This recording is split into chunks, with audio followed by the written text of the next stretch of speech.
ሰላም ጤና ይስጥልን ውድ አንትሮ ጆርናል ቤተሰቦች የከበረ ሰላምታችን ከያላችሁበት ይድረስ እያል አዳዲስና ወቅታዊ መረጃዎችን ይዘን ቀርበናል። በቅድሚያም ዋና ዋናዎችን እነሆ። አስገራሚው ከመሬት በታች የሚሳኤል ከተማ። ኢራን በሳውዲ ሪያድና ኩዌት ላይ ጥቃት ሰነዘረች። የተባበሩት መንግስታት በኢራን ትምህርት ቤት ላይ የተፈጸመውን ጥቃት እንዲመረመር ጠየቀ። በሌላ በኩል ኢራን በሆርሙዝ በኩል ያልፉ የነበሩ 3 መርከቦችን መመለሷን አሳወቀች። ዝርዝሩን የምናየው ይሆናል። ከመሬት በታች የሚሳኤል ከተማ። በኢራን ያዝድ ግዛት የግራናይት ተራራ ውስጥ ሚስጥራዊ የሆነች የሚሳኤል ከተማ አለች።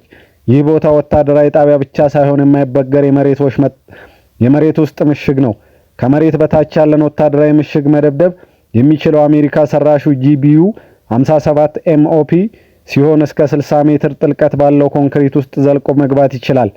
ነገር ግን ይህ የኢራን የሚሳኤል ከተማ በ440 ሜትር ጥልቀት ውስጥ ይገኛል። ይህ ማለት አሜሪካ በGPU 57 ምሽግ ደርማሽ ቦምብ ጥቃት ብትፈጽም ጉዳት አይደርስበትም።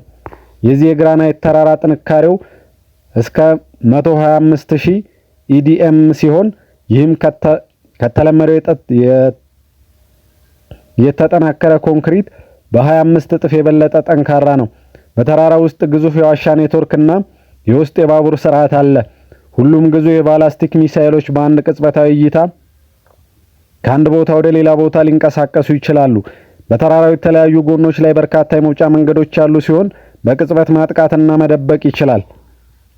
በሌላ በኩል ኢራን በሳውዲ ሪያድና ኩዌት ላይ ጥቃት ሰነዘረች።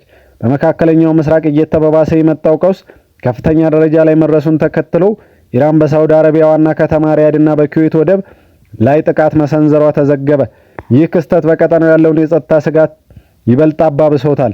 ጥቃቱን ተከትሎ በዓለም አቀፍ የነዳጅ ገበያና በባህር ትራንስፖርት ደህንነት ላይ ተጽዕኖ ሊያሳድር እንደሚችል ስጋቶች እየገለጹ ነው። ሳውዲ አረቢያ አሜሪካ በኢራን ላይ የምታደርገውን ጥቃት እንድታጠናክር ጠይቃለች። የሳውዲ አረቢያ አልጋ ወራሽ መሐመድ ቢን ሳልማን አሁን ያለውን የአሜሪካ የእስራኤልና የኢራን ጦርነት መካከለኛ ምስራቅ ዳግም ለመቅረጽ የሚያስችል ታሪካዊ አጋጣሚ አድርገው እንደሚመለከቱ የደህንነት ምንጮች ጠቅሶ ዘጋርዲያን ዘግቧል።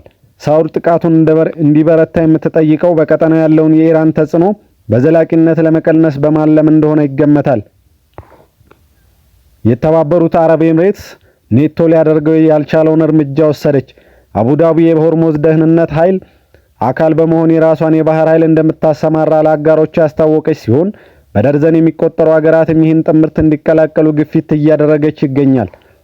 በተጨማሪም ኤምሬትስ ከባህሬን ጋር በመሆን የተባበሩት መንግስታት ድርጅት የጸጥታ ምክር ቤት የውሳኔ ሐሳብ እያረቀቀች ቢሆንም ራሺያና ቻይና ውሳኔውን ውድቅ ሊያደርጉ እንደሚችሉ ይጠበቃል። የኤምሬትስ ሚኒስተር ሱልጣን አልጃብር የሰጡት እጅግ ገላጭ አስተያየት እንዲህ ይላል። ኢራን ሆርሙዝን ታጋች አድርጋ ይዘዋለች። እያንዳንዱ ሀገር ደግሞ በነዳጅ ማደያ በግሮሰሪና በፋርማሲ ውስጥ ቤዛ እየከፈለ ይገኛል። ፕሬዝዳንት ትራምፕ ኔቶ ለሳምንታት ቢለምኑም ጀርመንና ጃፓን አይሆንም ሲሉ፣ ፈረንሳይ ደግሞ ውሳኔውን አይዘግይታለች። ብሪታንያ ደግሞ ድሮኖች ብቻ አቅርባለች። ከየካቲት 21 ቀን ጀምሮ ከ2000 በላይ የኢራን ጥቃቶችን እያስተናገደች ያለችው ይህች የባህረ ሰላጤው ሀገር አሁን በተግባር ግንባር ቀደም ሆና ወጥታለች። ምንጩ ፋይናንሻል ታይምስ ነው። በሌላ በኩል የተባበሩት መንግስታት የሰብአዊ መብቶች ከፍተኛ ኮሚሽነር ቮልከር ተርክ በኢራን ላይ ጥቃት በተከፈተበት በመጀመሪያ ዕለት በደቡብ ኢራን በሴቶች ትምህርት ቤት ላይ የተፈጸመው ጥቃት ላይ አስቸኳይ ምርመራ እንዲደረግ ጠየቀ።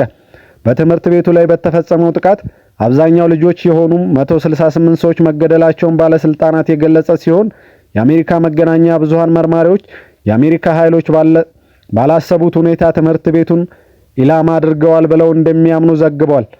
የመንግስታቱ ድርጅት ባለስልጣን ቮልከር ተርክ በጦርነት ውስጥ ልጆችን በመጠበቅ ዙሪያ በተደረገ ስብሰባ ላይ በትምህርት ቤት ላይ ጥቃቱ የፈጸሙት አስቸኳይ ገለልተኛና ግልጽና ተጠያቂነት የሚያሰፍን ምርመራ እንዲደረግ ጠይቀዋል። ባለስልጣኑ ጥቃቱ ከባድ የሆነ አስፈሪ ሁኔታን የፈጠረ በመሆኑ ምርመራው በአስቸኳይ ተደርጎ ውጤቱም ይፋ እንዲደረግ ባሳሰቡበት ንግግር ከፍተኛ የአሜሪካ ባለስልጣናት ጥቃቱ ላይ ምርመራ እየተደረገ መሆኑን እንደተናገሩ ገልጸዋል። ተርክ ጨምረው በአገራት መካከል የቱንም አይነት ልዩነት ቢኖርም እነዚህ ልዩነቶች ተማሪ ልጆችን በመግደል እንደማይፈቱ ሁላችንም እንስማማለን ብለዋል። የተባበሩት መንግስታት ድርጅትና አሜሪካ በትምህርት ቤቱ ላይ በተፈጸመው ጥቃት ዙሪያ ምርመራ እያደረጉ መሆናቸውን በተናጠል አሳውቀዋል። የኢራን እስላማዊ አብዮት ዘብ ዛሬ ጧት በሆርሙዝ ወሽመጥ በኩል ሊያልፉ የነበሩ 3 የጭነት መርከቦችን መመለሱን አስታወቀ። የተለያዩ ሀገራት ንብረት የሆኑ ኮንቴነር የጫኑ 3 መርከቦች እንዳያልፉ የተፈቀደላቸው መርከቦች በሚጓዙበት የተለየ መስመር በኩል ለማለፍ ሞክረው ነበር። የአብዮታዊ ዘቡ ባህር ኃይል ማስጠንቀቂያ ከሰጣቸው በኋላም ወደ መጡበት ተመልሰዋል ይላል የወጣው መግለጫ። የአብዮታዊ ዘቡ መግለጫ ጨምሮ የሆርሙዝ ወሽመጥ የተዘጋ በመሆኑ የትኛውም ለማለፍ የሚሞክር መርከብ ጠንካራ ምላሽ ይጠብቀዋል ብለዋል። የአሜሪካና የእስራኤል አጋሮችና ደጋፊዎች ከሆኑ ሀገራት ወደቦች የሚነሱና ወደዚያ የሚያመሩ የትኛውም አይነት መርከብ በሆርሙዝ በኩል እንዳያልፍ ተከልክሏል ብለዋል መግለጫው። የኢራን የውጭ ጉዳይ ሚኒስትር አባስ አራጋች ለሀገሪቱ ቴሌቪዥን ከቻይና፣ ራሽያ፣ ከፓኪስታን፣ ከኢራቅና ከህንድ መርከቦች በሆርሙዝ በኩል እንዲያልፍ ጥያቄ እንደቀረበላቸው ተናግረዋል።